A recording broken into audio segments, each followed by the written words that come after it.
Hello mga ka-cleaners, welcome sa first vlog ko. Ito po tayo sa vlog ko para mag-set up ng 4 polisher. Una, attach ko natin yung polisher brush dun sa attachment niya sa ilalim ng polisher. Yan po yung attachment niya.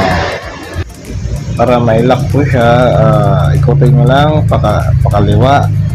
Pag i-release naman, pakaanan. Pag yung tatanggalin mo na siya, matapos na ka ng gamit. Pag ito pamba nyo naman yung handle pulse, pag sisit up nyan, ganyan lang po.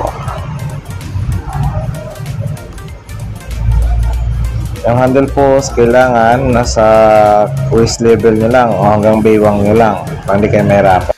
Panghuli, sasak nyo na po yung plug dun sa socket para umilaw po yung light indicator. Pag umilaw na po yan, okay na po yan. Good to go na po yan. Maraming salamat po sa panonood sa Pachi TV.